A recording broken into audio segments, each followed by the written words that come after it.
Private sector urged to offer higher wages. MOH and MOSTI collaboration to reduce dependency on imported medicine.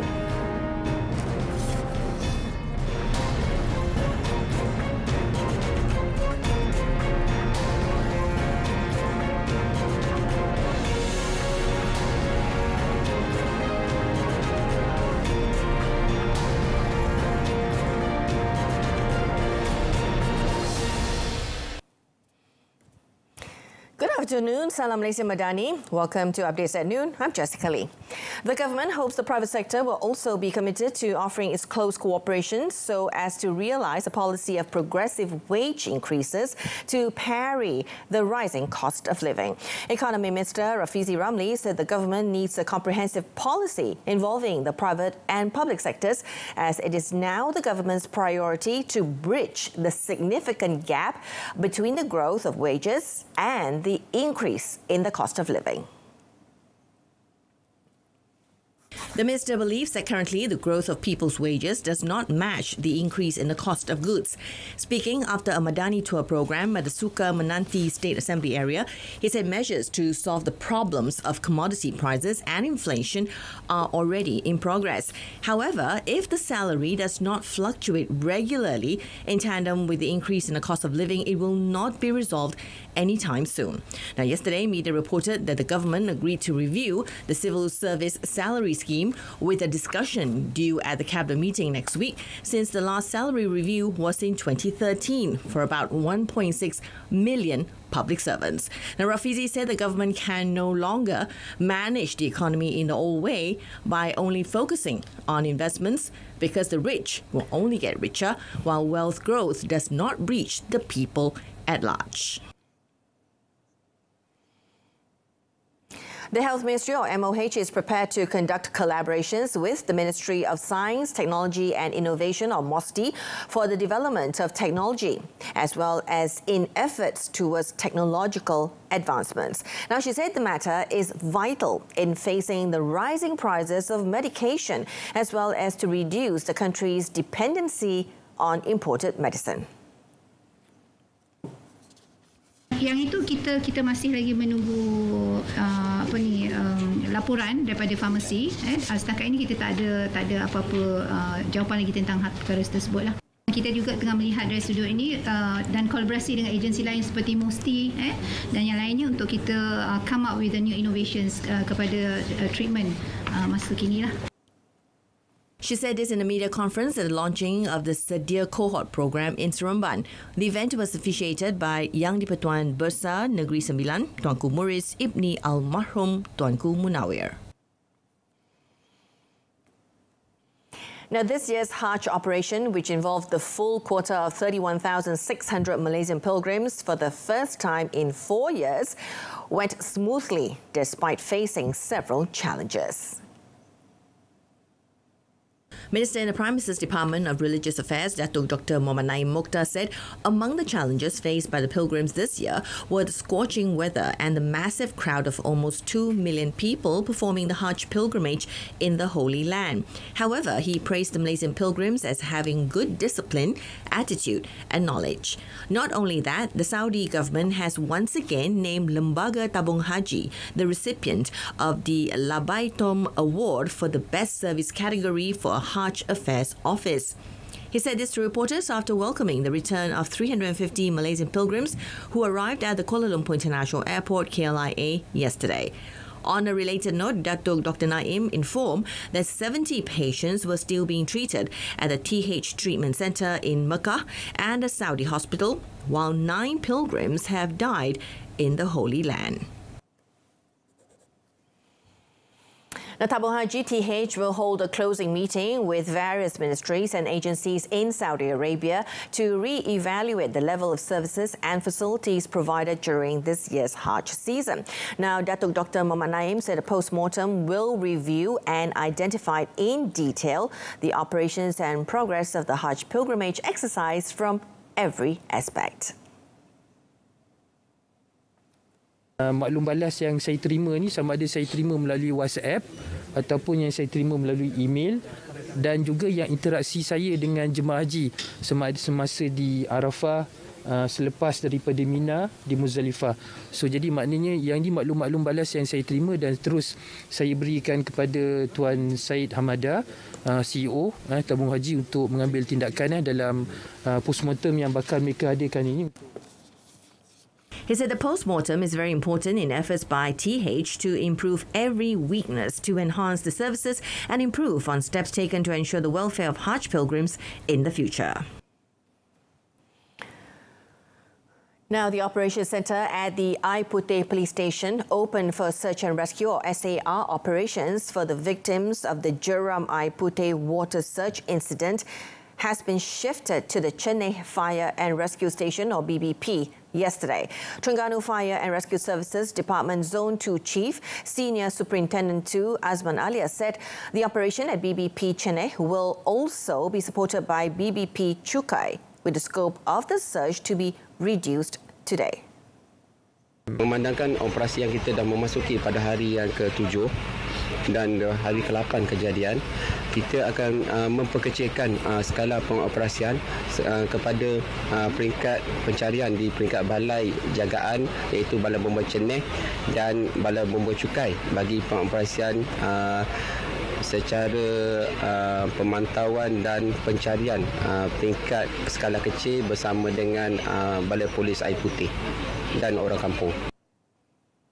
He also said the operations conducted yesterday to search for new clues have turned out fruitless. Search and rescue personnel encountered difficulties such as unpredictable weather and heavy rains in certain areas, which led to fast river currents. The search efforts to find the last victim, Putri Nur Fatin Karim, age 14, has been suspended at 6 p.m. yesterday.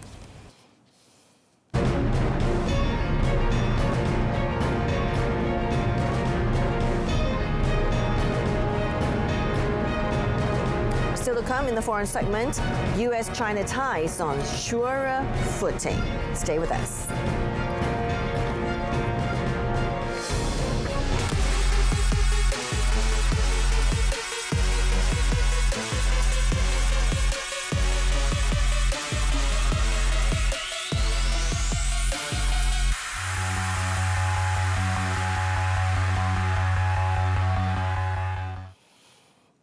Now, President Volodymyr Zelensky hailed brave Ukraine on the 500th day of Russia's invasion on Saturday, as the war's toll mounted with 8 deaths reported in Russian rocket fire. Zelensky published on social media an undated video clip of a visit to Snake Island in the Black Sea, a symbol of Ukraine's defiance against Russia. The UN has documented 9,000 civilian deaths since the start of the war on the 24th of February 2022, including 500 children, although it estimates the real toll could be significantly higher. Meanwhile, Zelensky on Saturday completed a visit to Turkey in which he secured backing for his country's NATO aspirations after winning a U.S. pledge for cluster munitions that could inflict significant damage on Russian forces on the battlefield. The U.S. decision to deliver the weapons banned across a large part of the world dramatically upped the stakes in the war. Humanitarian groups strongly condemned the decision to supply cluster munitions, which can go undetonated and potentially endanger civilians for years to come. U.S. Treasury Secretary Janet Yellen said her talks with top Chinese officials have put ties on surer footing as she wrapped up a trip aimed at stabilizing fraught relations between the world's two biggest economies. Now, during her 4-day trip, which came on the heels of U.S. Secretary of State Antony Blinken's visit, Yellen stressed the need for greater exchanges and collaboration, even as deep divides persist between the countries. Her trip furthers a push by President Joe Biden's administration to steady ties with China while still asserting U.S. policies. While the trip did not produce specific breakthroughs, China's official Xinhua news agency said late Saturday that Yellen's meeting with Vice Premier He Lifeng yielded an agreement to strengthen communication and cooperation on addressing global challenges. We adhere to a set of important principles, like making sure our national security actions are transparent, narrowly scoped, and targeted to clear objectives. Importantly, these actions are motivated by straightforward national security considerations. They are not used by us to gain economic advantage.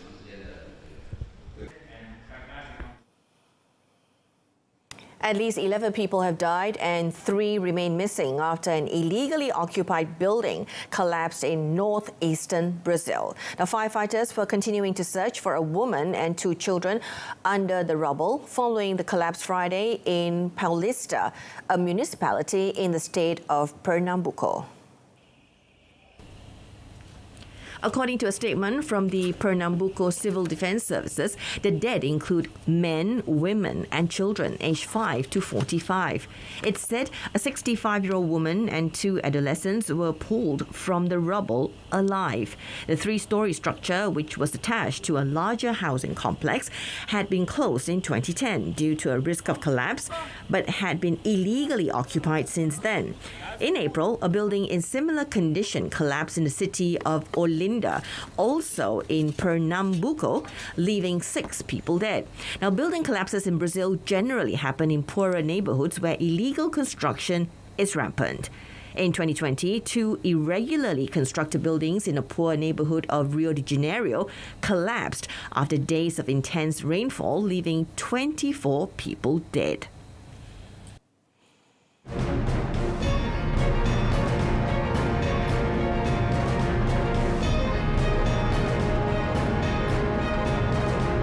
Next in sports, JDT extend winning streak. There more coming up in the sports segment.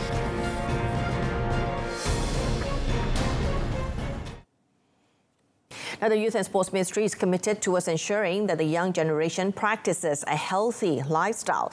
Its Minister Hannah Yeoh said towards this, 10 new lifestyles were introduced by the ministry to encourage the youths to take part in healthy activities that pique their interest. Itu sebab kita perkenalkan 10 gaya hidup baru untuk pastikan remaja yang mempunyai minat yang pelbagai itu dia ada aktiviti yang dia boleh terlibat bersama. So, kementerian sendiri kita tak mampu buat semua. Kita kena partner dengan NGO dan kawan-kawan lain yang telah mempunyai program di luar seperti Befrienders. Mereka telah join dengan KBS juga. She also said to reach their determined objectives, the ministry needs cooperation from various other parties, including from non-government organizations. On another note, Hannah said the general involvement of youths in activities organized by the ministry has shown encouraging results. Reigning Super League champions Johor Darul Takzim or JDT continue to strengthen their grip on top of the league after beating Negeri Sembilan FC 2-0 at the Sultan Ibrahim Stadium in Iskandar Puteri last night. Now, with that, JDT retained their 16th straight league wins record this season. Both of the Southern Tigers' goals came in the first period, namely through defender Muhammad Feroz Baharuddin in the 20th minute and Leandro Velasquez just a minute before half-time. The victory put JDT comfortably at the top of the table with 48 points, which is a massive 14-point cushion over their closest rivals, Selangor. JDT will next meet Kelantan FC at Sultan Muhammad IV Stadium on the 14th of July. Reacting to the win, JDT head coach Esteban Solari said he was happy with his squad's performance despite having a somewhat somber second half. Nevertheless, he said the win is more important as the Southern Tigers claim all 3 points and maintain their unbeaten and winning streak. And this is the thing. We know that from before the game, we are very good in the first half. I think we make a very good first half. Second half was difficult, but still we try to create more. Maybe we could score 1 goal more, if you are lucky. We are not happy enough. Selesai, kita tinggalkan untuk melihat kejayaan JDT. Over in Kota Kinabalu, Sabah FC's new import striker Ramon Machado emerged as the hero after scoring a brace, including a late goal to help the team beat Kuching City FC 4-3 in Super League action at the Lika Stadium last night. The 32-year-old Brazilian introduced himself to fans of the Rhino squad in style when he scored the team's second goal with a header in the 27th minute after Sadil Ramdhani had put Sabah ahead through a penalty in the 12th minute. Amir Amri Saleh helped Kuching FC to get onto the score sheet in the 55th minute, only for Stuart Wilkin to make it 3-1 3 minutes later. But Kuching City managed to restore parity with 2 goals by sensational import striker Abu Kamara in the 67th and 86th minutes. However, Machado's goal in stoppage time ensured that Sabah collected all 3 points, which was also the team's second consecutive victory to leapfrog Kedah into 4th place in the league with 30 points.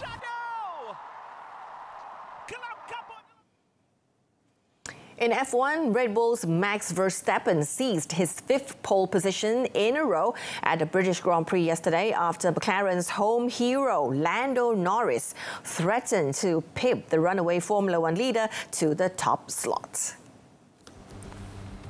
McLaren's Australian rookie Oscar Piastri qualified 3rd fastest in a big boost for the former champions after a tough start to the campaign, with Charles Leclerc completing the 2nd row for Ferrari. Verstappen's teammate and closest title rival Sergio Perez qualified only 16th, the 5th race in a row that the Mexican has failed to reach the top 10 shootout. Perez is already a huge 81 points behind Verstappen after 9 races this season, all won by Red Bull, and faces another salvage operation on Sunday. Now, Red Bull have won 10 races in a row, including last season's finale in Abu Dhabi, and are poised to equal McLaren's all-time record run of 11 set by the late great Ayrton Senna and Alain Prost in 1988. Norris looked like he was about to seize pole when he set a time of 1 minute 26.961 seconds right at the end. Now only for Verstappen to go quicker with his final stellar effort of 1 minute 26.72 seconds. Now, changes are the only constant thing taking place across the globe towards the betterment of mankind or preservation of values. To dive further, let's take a look at the world around us.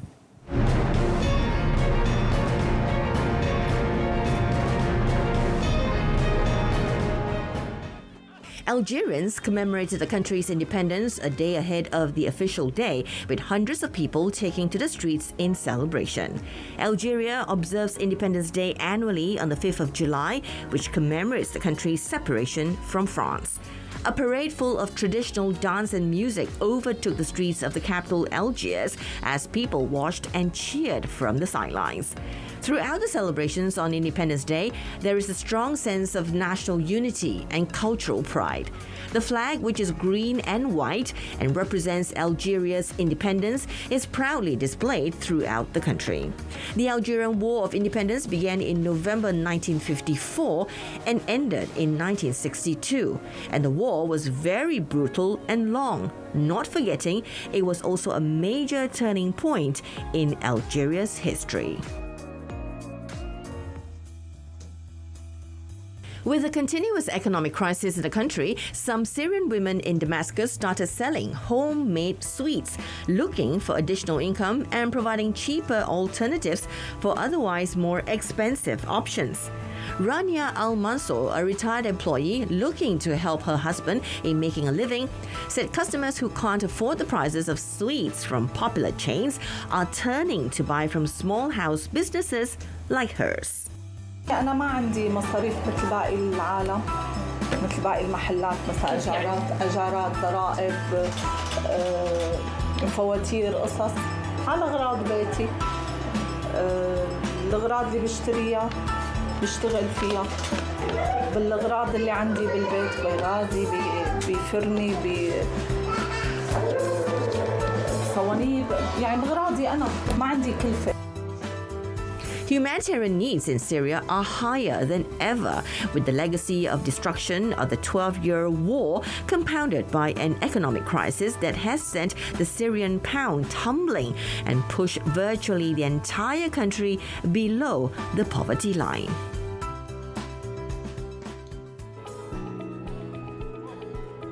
Your country is one of the poorest in the world, battered by a bloody terror insurgency, and last year underwent 2 military coups. So, if you are a citizen of Burkina Faso, what can you do? Well, instead of plunging into despair, you can turn to the safety valve of laughter, making light of some of the country's many problems. Now, just in time, one of the Sahel nation's best-loved comedy series is set to return to the TV screens with the aim of providing precisely that kind of therapy. Bienvenue à Kikideni, or welcome to Kikideni, follows the rivalries between a village leader, an imam, and a priest, using their squabbles to provide a gently satirical take on insecurity, religious fundamentalism, pandemics, tolerance, feminism, and other sensitive issues. Kikideni began life in 2005 under the title of 3 Men, 1 Village, and came back for a second series 5 years later. Now, filming for the third series is set to finish at the end of this month, and the show will be broadcast on Canal Plus and Burkina Faso Public Television in early 2024. In Sudan's capital, precious books in the major library have been burned and the National Museum has been cut off for weeks by fighting. In Darfur, another museum is at risk from seasonal rains after projectiles punctured the roof. The conflict that has been raging between rival military factions in Sudan since mid-April has taken a toll on the country's rich cultural heritage, which includes the ancient kingdom of Kush that controlled trade between southern Africa and Egypt at the time of the pharaohs. Now, Sudan has 2 UNESCO World Heritage Sites: Miro Island, home to one of the largest ancient pyramid complexes in Africa, and Jebel Barkal, a sacred sandstone mountain close to tombs, temples, and palaces that dot the course of the Nile River. The reigning champion of the annual US 4th of July hot dog eating contest, Joey Chestnut, defended his title, clinching his 16th career win by scarfing down 62 francs in 10 minutes. A thunderstorm delay at the scene of Nathan's famous hot dog eating contest at New York City's Coney Island did not seem to faze Chestnut, 39, who hails from Indiana. Now, the second place men's finisher, Jeff Esper of Oxford, Massachusetts, was far behind with 49 hot dogs consumed. Now, Chestnut fell short of besting his world record of 76 hot dogs, which he achieved in 2021. But he said he planned to push his body to new limits in the future.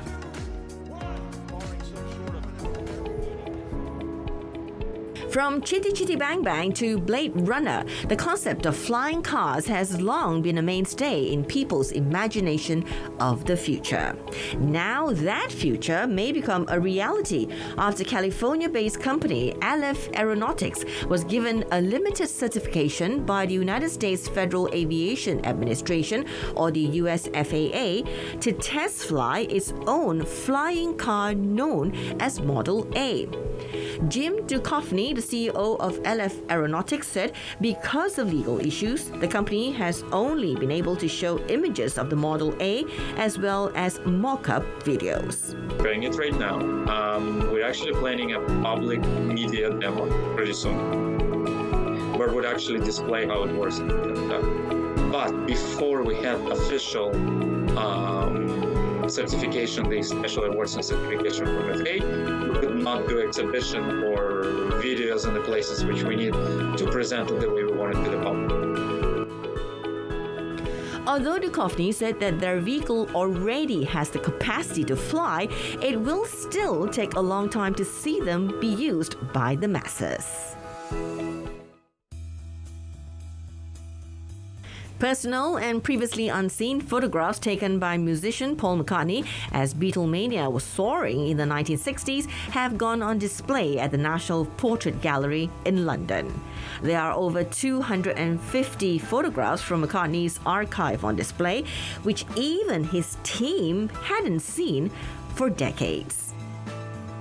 Yeah, so the vast majority of photographs in the exhibition, and there's 250, have never been seen before beyond Paul McCartney's own sort of personal team who work on his archive. And even they hadn't seen them for decades until Paul McCartney himself in 2020 said, oh, you know, I think I took some photographs back in the earliest days of the Beatles. With photographs taken in London, Paris and across America, the exhibition is on until October 2023. Sky lovers were over the moon when they had the chance of lying under and walking around a 3D replica of the satellite in an exhibition in Chile. Visitors contemplated and took photographs in front of a fine-grained sculpture of the moon at a 1/500,000 scale as part of the Museum of the Moon exhibition that opened in Chile. Visita preciosa aquí a la luna para aprender un poco más de ella, además que impresiona, siempre me ha impresionado, así que saber un poco más de ella y sentir que está más cerca como acá es maravilloso, un lugar muy relajante y es impresionante para venir a disfrutar con los niños. The exhibition, which will last until the 27th of July, coincided with the full moon called the Bug Moon.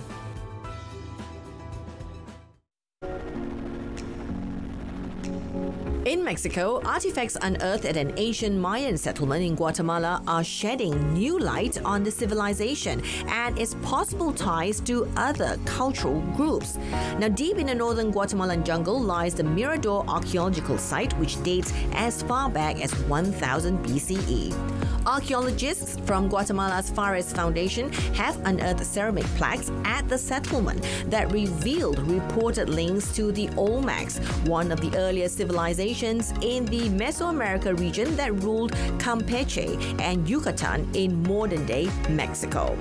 Elaborating further, the archaeologists said the finds reportedly stretch back to the so-called middle to late pre-classical Mayan era, from around 1000 to 350 BCE. Now, that dates these artifacts to some 500 years before the classical peak of Mayan civilization. Now, these discoveries suggest that the Mirador archaeological site could have been an important metropolis in its heyday. Archaeological work at the site has already unearthed evidence of over 400 settlements spread across 132 square meters. Now, Christmas starts early for John Lovitch. Ahead of the 4th of July summer holiday weekend, the former executive chef turned full-time gingerbread maker is already prepping for the holiday season. We've got about 1,000 of these houses standing, and we need to stand about 1,000 more. And the 2,000 of them combined will get completely decorated, assembled, ready, and then ready to ship out by Veterans Day to 4 locations around the country: Kansas City, Philadelphia, Houston, and then of course here in New York City. Every year. That ends updates at noon. Wrapping up with a recap of our top story, private sector urged to offer higher wages. Tune in to Malaysia Tonight coming up at 8:30 on TV1 and saluran Berita RTM. I'm Jessica Lee. Thank you for watching. Malaysia Madani, tekad perpaduan penuhi harapan.